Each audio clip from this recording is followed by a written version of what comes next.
বুধবার মহাকরণে দাঁড়িয়েই garden reach কাণ্ডে অভিযুক্ত তৃণমূল কাউন্সিলর মোহাম্মদ ইকবালকে ক্লিন চিট দেয় ফেরহাদ হাকিম। ঘটনার তদন্ত শেষের আগেই পুরমন্ত্রী বলেন, মোহাম্মদ ইকবাল এই ঘটনার সঙ্গে জড়িত তিনি বিশ্বাসই করেন না। এটা আমি বিশ্বাস করি না, আমি বিশ্বাস করি না। এদিন গার্ডেন রিচ কাণ্ডে নিহত এসআই তাপস চৌধুরীর বাড়িতে গিয়ে ইকবালকে ক্লিন চিট দেওয়ার প্রসঙ্গে কার্যত পুরমন্ত্রীর এখতিয়ার নিয়ে প্রশ্ন তোলেন রাজ্যপাল। বৃহস্পতিবার নিহতের বাড়ি যায় সিপিএম এর এক প্রতিনিধি দলও। দলে ছিলেন সূর্যকান্ত মিশ্র, সুজন চক্রবর্তী, রবীন দেব, অনাদি সাহু। ইকবালকে ক্লিন চিট দেওয়া প্রসঙ্গে পুরমন্ত্রীর সমালোচনায় সরব হন বিরোধী দলনেতা। বিরোধী দলনেতা রাজ্যপাল ঘুরে গিয়েছেন। অবশেষে দুদিন পরে গার্ডেন রিচ কাণ্ডে নিহত পুলিশ কর্মীর বাড়িতে এলেন স্বরাষ্ট্রমন্ত্রী তথা মুখ্যমন্ত্রী।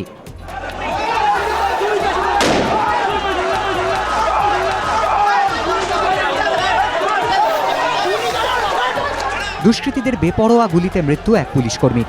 মর্মান্তিক এই ঘটনার পর কেটে গিয়েছে 52 ঘণ্টা। কার্যত সহায় সম্বলহীন পরিবার বারবার আর্তি জানিয়েছে, মুখ্যমন্ত্রী একবার আসুন।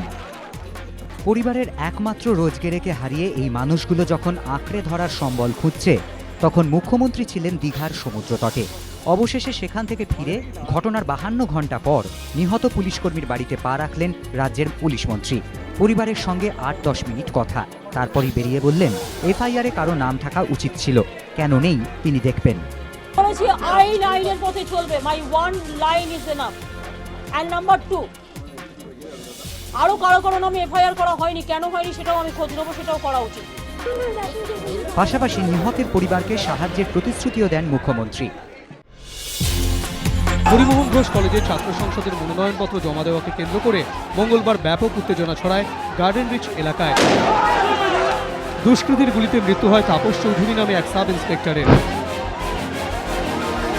গ্রেফতার করা হয় 12 জনকে। মূল অভিযুক্ত শেখ সুহান ও মোহাম্মদ ইবেনের 26 তারিখ ও বাকি 10 জনের 19 তারিখ পর্যন্ত পুলিশ হেফাজতের নির্দেশ দেয় আদালত। পুলিশ সূত্রে খবর, ধৃতদের জেরা করে বেশ কয়েকজনের নাম পাওয়া গিয়েছে। সেই সূত্র ধরে বুধবার রাতে বেশ কয়েকটি জায়গায় তল্লাশি চালায় পুলিশ, তবে নতুন করে কাউকে গ্রেফতার করা যায়নি। অন্যদিকে এফআইআরে নাম থাকা সত্ত্বেও মোহাম্মদ ইকবাল ওরফে মুন্না ও মোক্তার এখনও অধরা। এলাকাবাসীর অভিযোগ, রাজনৈতিক চাপেই পুলিশ তাদের গ্রেফতার করছে না। তাদের আরও দাবি, মোহাম্মদ ইকবাল ও মোক্তার এলাকাতেই রয়েছে। যদিও এদিন মোক্তারের বাড়িতে গিয়ে তার দেখা মেলেনি। 15 নম্বর বড় অফিসে আসেননি চেয়ারম্যান মোহাম্মদ ইকবাল। তার মোবাইল সুইচ অফ থাকায় যোগাযোগও করা যায়নি। প্রস্তুতি ছিল সবই, ছিল পুলিশ, দমকল সবাই, কিন্তু পুরসভার পক্ষ থেকে কেউ না আসায় মধ্য কলকাতার একটি অভিজাত শপিং মলে বেআইনি ব্যবসায়ীদের উচ্ছেদ করা সম্ভব হলো না। ফলে শপিং মলে অগ্নি নির্বাপন ব্যবস্থা ফের প্রশ্নের মুখে। ময়দানের কাছে হোচিমিন সরণির বহুতলে শপিং মল ও আবাসন। প্রায় 300 জন ব্যবসায়ী রয়েছেন এই মলে।